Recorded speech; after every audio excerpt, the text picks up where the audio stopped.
সুপ্রিয় শিক্ষার্থী, এখন আমরা নবম দশম শ্রেণীর পরিমিতি 16.1-এর 2 নম্বর অঙ্কটি শুরু করব। এটি অবশ্যই আমি প্রশ্নের মধ্যে দিয়ে দিলাম। এখানে বলছে 20 মিটার লম্বা একটি মই দেওয়ালের সাথে খাড়াভাবে আছে। মইটির গোড়া দেওয়াল থেকে কত দূরে সরালে উপরের প্রান্ত 4 মিটার নিচে নামবে। প্রথমে আমরা চিত্রটি অঙ্কন করব। চিত্রটির একটি নির্দিষ্ট নাম দিব। এটাকে এ দিব, এটাকে বি দিব, এই জায়গাটাকে বি দিব এবং এটাকে সি দিব, এটাকে ডি দিব। এখানে মনে করি এ এবং সি হলো একটি মই, এটির গোড়া হলো সি বিন্দুতে, এটার থেকে যদি ডি বিন্দুতে সরাই, ডি বিন্দুতে সরালে এই যে উপরের প্রান্ত, মইয়ের উপরের প্রান্ত হলো এটা, এই উপরের প্রান্ত এ থেকে এই বি পর্যন্ত নামবে। যেহেতু বলা হয়েছে 20 মিটার লম্বা একটি মই দেওয়ালের সাথে খাড়াভাবে আছে, তাহলে আমরা মইয়ের দৈর্ঘ্যটি হবে বিডি থেকে বিডি সমান এসি। এসি সমান কত মিটার? 20 মিটার। তাহলে আমরা প্রথমে 20 মিটারটি এই জায়গায় বসাই, 20 মিটারটি এই জায়গায় বসাই। এখন আমরা মনে করি দিয়ে যে আমরা অঙ্কনগুলো লিখে ফেলি। মনে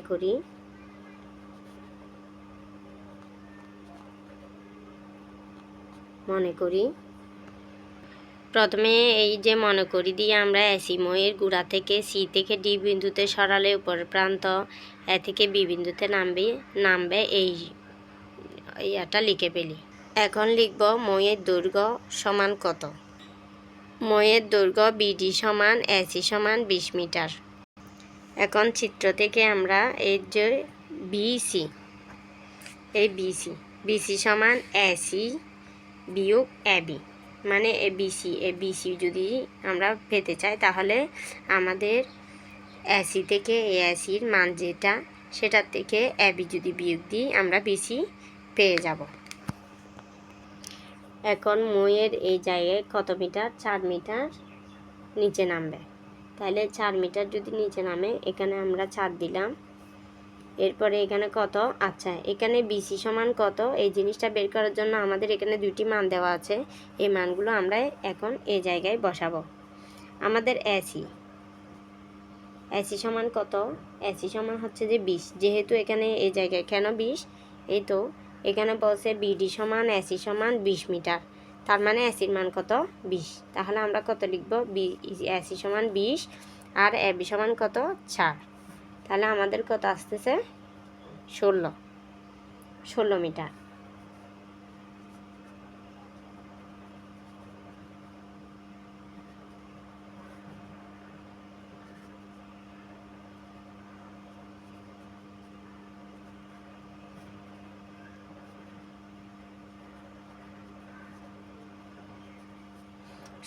আমরা এখানে এখন কত পাইলাম? বিসি সমান 16 মিটার।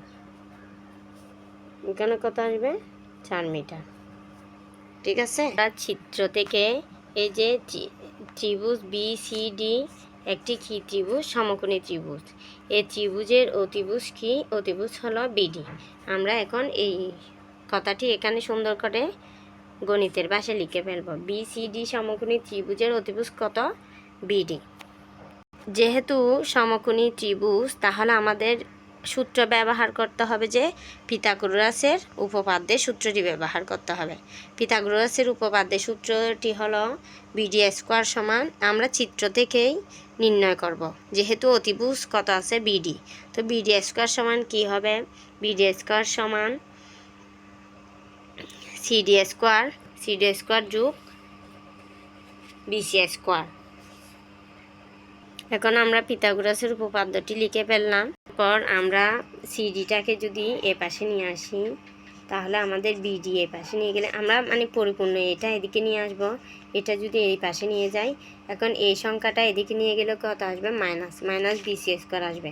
আমাদের যেহেতু বিডি আর বিসির মান দেওয়া আছে, বিডির মান কত? এই তো বিডির মান উপরে আছে, বিডির মান হচ্ছে যে 20 মিটার, আর বিসির মান আমরা পাইছি কত? 16 মিটার। আমরা এখন মানগুলো বসিয়ে দিলাম, বসিয়ে এখন ক্যালকুলেটরে সবাই হিসাব করলে যে মানটা আসবে ওই মান থেকে বিয়োগ করলেই হয়ে যাচ্ছে আমাদের মানটা। এখন ক্যালকুলেটর মেরে হিসাব করলাম, সিডি স্কোয়ার সমান কত আসলো? 146। এখন আমরা এই যে সিডি স্কোয়ার, এই স্কোয়ারটাকে আমরা যদি এ পাশে নিয়ে যাই কত আসবে? √। যেহেতু স্কোয়ারকে এই পাশে নিয়ে গেলে √, হয়, তাহলে এটাকেও বর্গ করলে যে সংখ্যাটা আসবে ওই সিডি সমান এখন কত লিখলাম? √146। এখন সিডি সমান এটাকে বর্গ √, দিয়ে যদি 146কে আমরা ক্যালকুলেশন করি তাহলে পাওয়া যাবে যে শুধু 12। এখন আমরা সিডি সমান 12 মিটার পেলাম। যেহেতু মইটির গুড়া দেওয়াল থেকে কত মিটার দূরে সরালে উপরের প্রান্ত 4 মিটার নিচে নামবে এটি বলছে, তাহলে দেখা যাচ্ছে যে এটি হবে যে উত্তরটি হবে যে 12 মিটার। তাহলে আমরা সুন্দর করে এখন সুতরাং নির্ণয় দিয়ে আনসারটি লিখে ফেলি। তাহলে এটি হবে যে দেওয়াল থেকে মইয়ের গুড়ার দূরত্ব 12 মিটার দূরে সরাতে হবে, এটি হলো আনসার।